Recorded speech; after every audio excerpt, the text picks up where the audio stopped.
My name is Brooke Levin, and I was a policy advisor to Mayor Elihu Harris in 1991 at the time of the Oakland Hills firestorm. And my responsibilities included all the things after the fire was put out. So, joint task force with Oakland and Berkeley, setting up the one-stop disaster center, helping to facilitate the community resource center known as the CRDC for rebuilding, and many, many other things in between, including answering many phone calls from people. Email wasn't a thing then, and cell phones weren't around then, and we got these little pink slips on our desk. And I had very angry people who didn't know how this could have happened, how a fire of this magnitude could have come to bear and take away their homes and, in 25 cases, the lives of precious people. And also people who were injured in the fire, a woman who was blinded in the fire. So I spent a lot of time really dealing with these very upset people. I felt like I was, a city hall therapist, and our whole team did.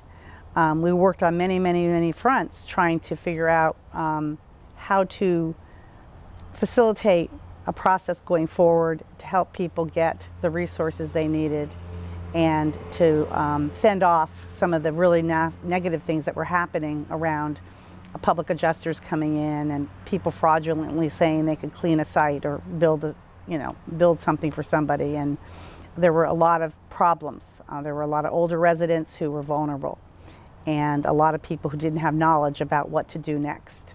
Even a baseball, Ricky Henderson, he showed up at the one-stop disaster center and didn't know how to find his mail.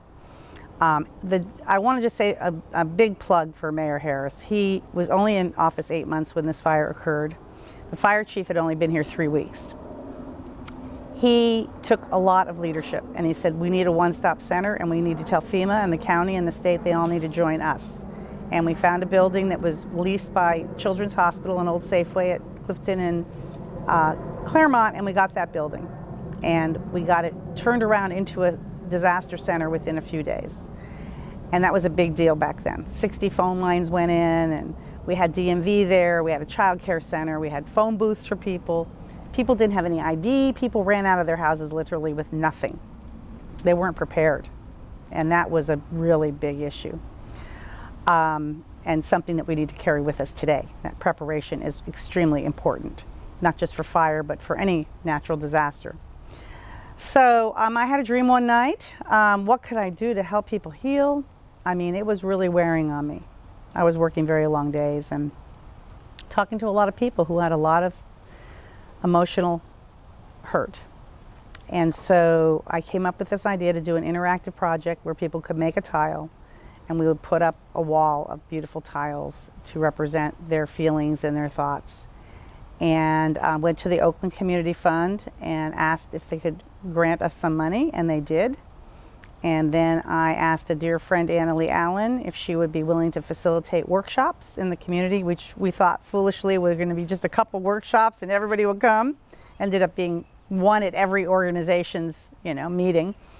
We worked with Pro Arts, and we laid the whole thing out in a warehouse, and then eventually we're able to install it at the Rockridge BART station. It's 2,143 tiles, I believe, and it represents everything from school children in the area at Kaiser Elementary and Chabot and Hillcrest, which were the 3 schools that had most families impacted, and Peralta. And high schools and junior high school kids could get involved, and then families. People who lost loved ones did tiles. The President of the United States, Bill Clinton, did a tile.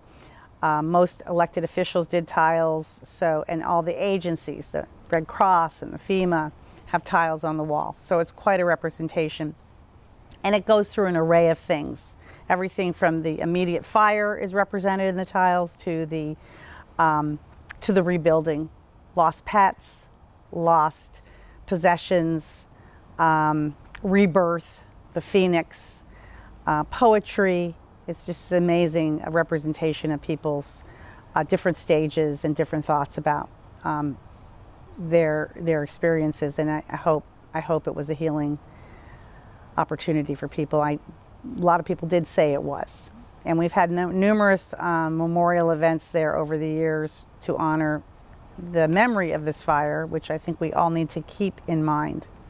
We need to take the lessons from the 1991 Oakland Berkeley fire storm with us, and that is we need to be prepared. We need to have a go bag packed. We need to have a family checklist. We need to have places where we meet in case of emergency. And there are lots of great resources for all of these things that we need to, print out the list and go through it. Make sure the medications are in some place that can be easily, put in your go bag, not all over the house. And I think these are important lessons. And I will say that other cities did come together for Oakland, and since the firestorm, we have in Oakland gone to other cities, especially the Malibu, Pepperdine area. When they had their fire after ours, we went down there and helped those cities out. And there's a lot of collaboration, and a lot has happened since then around communications and urban search and rescues and all different functions that didn't seem to be as vibrant at that time. I think the most important thing is that we cannot forget how devastating this loss was. It was the biggest urban wildfire at the time. There have been bigger urban wildfires since. And we need to remember that this is something that can happen again, that will happen again, and we need to take it seriously and be prepared.